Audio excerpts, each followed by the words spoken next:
morning mga bro and sis at welcome po muli sa ating panibagong vlog. Bali, katatapos ko lang pong magpa-enroll doon sa aking anak na si Kimbrel Larkin. Grade 6 na po siya ngayon. So, diretso po ako ng apalit. Muli po, inayaya ko po kayo na tapusin po ninyo yung ating video kasi baka po nakating na po kayo dito sa lugar namin sa Barangay Colgante, Sampaga, Apalit. Yan, kumbaga parang makita nyo po ulit yung mga lugar na napuntahan po ninyo dito sa amin sa Apalit po. Sa mga first time na makakarating dito o sa mga hindi pa po nakarating dito, ito po yung magandang pagkakataon na makapisado nyo kasi marami na po akong video na dito po ko lagi dumadaan na makapisado po ninyo yung aming bayan at saka kung saan po yung palengke, yung Apalit Market, yung bagong palengke po. Ito kagaya po nito, nandito po ako sa Sitio Paligi, Barangay Colgante. Papunta po ako ng Apalit ngayon. Ayan. Sana po mag-enjoy po kayo sa mga makikita natin dito sa ating dadaanan. Approaching po ito na dito na po tayo sa Barangay Sampaga. Tapos po yung ituturo ko po sa inyo yung mga daan kung saan kayo magagaling, kung kayo papunta ng Apalit Market. Marami po kasing pwedeng daanan. Nasa 5 yata yung entrance at saka exit po ng bago nating market ng Apalit. Ito yung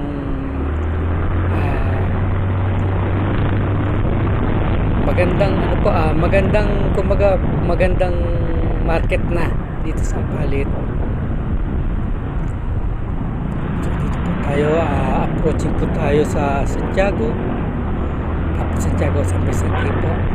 Ayan, 7 Dragon Auto Supply. Let's go!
Dito na po tayo sa crossing Apalit. At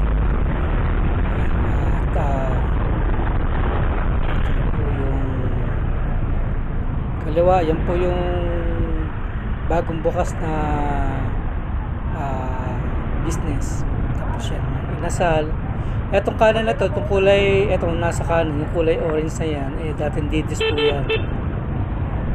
Si Bro Tolpo. Hindi ako napansin, naka-helmet kasi ako. Itong Super 88, itong didis yan. Bago na po yung business dyan. Ito pong nasa kaliwa na to, yung kanto na yan, yan po isa sa daanan papuntang Apalit Market. Mamaya papunta po tayo dyan para po makakita po ninyo. So sa ngayon diretso lang tayo at hindi na po tayo pupunta ron sa dulo, yung isang daan po papuntang Apalit Market. So dito lang tayo sa bandang gitna kasi may tubig po kasi doon, binabaha po yung lugar na yun, yung daanan doon, kaya dito na lang tayo sa walang tubig. Baka malublob po itong ating sasakyan, itong ating single.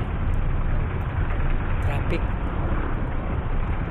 kanan, kakanan tayo, kaliwa na lang tayo. Traffic. Yan pong nasa kaliwa na yan, yan po yung kanto na yan, diyan po tayo kakaliwa papuntang Apalit Market. Yan, Home Alone. Yan, sa mismong kantuan ng Home Alone po. Yan, tandaan nyo lang po yung mga dinadaanan po natin, kasi sakaling makarating po kayo dito sa bayan ng Apalit, hindi na po kayo masyadong maghahanap pa. Kagaya nito, papunta na po tayo, nandito na po tayo sa Apalit Market. Yan po yung bagong palengke dito sa Apalit. Yan, marami na po ako mga video na lagi ako pumupunta dito. Kasama po lagi sa vlog ko yung aming Apalit Market dahil napakaganda po talaga. Maganda, malinis. At the same time, syempre yung price, nagtataasan talaga yung mga presyo ng mga paninda ngayon dahil nga nagtaas din yung gasolina. So far, bumaba po ng 5 piso yung gasolina, kaya sana sumunod na po lahat yung mga bilihin na magbaba na po. Yan. Ikot lang po tayo, hindi po tayo papasok sa loob ng palengke. Etong dulo na yan, yung kanan na yan, isa po sa daanan yan. Kaya sabi kong may tubig baha, kaya di tayo pupunta dyan, dito tayo sa kaliwa. Yan po yung likod ng Apalit Market. Diyan po binabaksak yung mga bilihin po. Yan po yung mga nakairera, mga bilihan po ng isda, tsaka baboy, manok. Sa bandang gitna, yung mga groceries po, tsaka mga gulay, halo-halo na po. Ito, pag indiretso mo yung daan na yan, yan po sa kabilang building po yan, ay sa kabilang way. Sa ngayon, ito lang po yung gilid. Ikutan lang po natin yung gilid po ng Apalit. Ayan. Yung dulo niyan, pagka kumaliwa ka, babalik po tayo doon sa pinasukan natin kanina, yung dinahanan natin. Ayan po yung harap.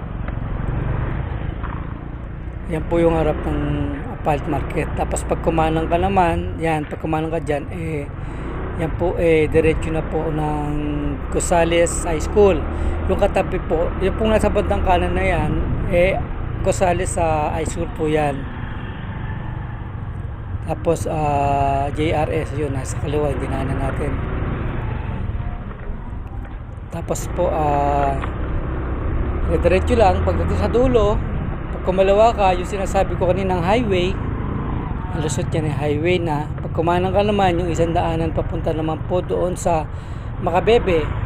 Kaya kung magagaling kayo ng Makabebe, mamaya tuturo ko rin yan. Banta tayo doon sa kaliwa, doon tayo sa dulo, sa kaliwa. Yan sabi kong daan, nabanggit po kanina. Diretso lang tayo. Yung sinabi ko po na dating didis, yung building, yung kulay orange na pintura na yan, yung building na yan, dating didis po yan. Yan po yung highway na yan. Yan, nandiyan yung Metrobank, PNB, kakatabi yan. So balik tayo doon sa loob. Turo ko naman po sa inyo yung isang daanan pa. Kung kayo po yung magagaling naman ng Makabebe Masantol, ayan, tuturo ko po. Bali, mabalik na tayo. Ayan.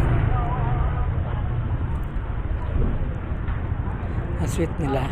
Sana all. May ka-holding hands.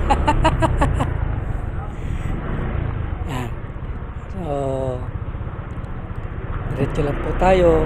Pagdating sa dulo, pag kumalang ka, balik ka ulit. Doon sa pinakadulo po, may daanan din po dyan papuntang Apalit Market. Ang kagandahan po kasi dito kaya hindi po nagkakaroon ng traffic, hindi po nagbibuild up ng traffic kasi po marami po siyang daanan. Napakadami pong dadaanan dito kahit saan ka dumaan. Apalit Market ang baksak mo dyan. Hindi ka maliligaw pag ikaw pupunta rin at mamamalengke. Ayan o. Apalit Market ang kanan doon. Apalit Market ang lusot nun. Ayan, dito kakaliwa na tayo. Ayan. Yung kanan na yan, binabaha dyan. Tsaka itong mismo kanto na ito, binabaha po ito. Ngayon lang po hindi, kasi low tide, kaya walang tubig. Ayan. Tapos sa unang kanto dyan sa kanan, papasok po yan ng subdivision. Papunta naman po ng St. James High School. Yan, daan na yan. Pero diretso tayo kasi doon, rough road. Dito na tayo sa semento. Diretso lang mo yan. Pagdating sa dulo, pinakadulo, yung mismong kanto ng highway na po yun. Yung pagkumanan ka, papuntang Makabebe at Masantol. Pag kumalawa ka naman, pabalik po ng crossing yan. Pabalik ng crossing. Tapos, sa ngayon, pauwi na po kasi tayo, kaya kailangan na po nating magmadali. Although maganda yung panahon, kaya lang medyo nagdidilim na po sa bandang kanan. Ayan, medyo kahapon po lakas nila, nag-brown out pa po 2 beses kagabi.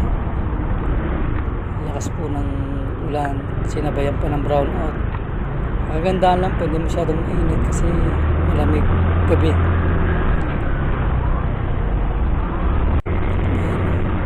Tatlong kulay yung ating langit, puti, asul at saka medyo black konti.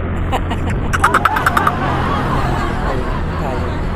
So, ito po yung Santiago, yung po yung St. Peter Memorial. Let's go.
Maraming salamat po sa mga umabot po dito sa dulo ng ating video. At dito ko na po tatapusin yung ating video. Maraming salamat po sa lahat. At God bless po. Lagi po tayo mag-ingat ngayon. Ngayong tag-ulan. Madulas po ang daan. At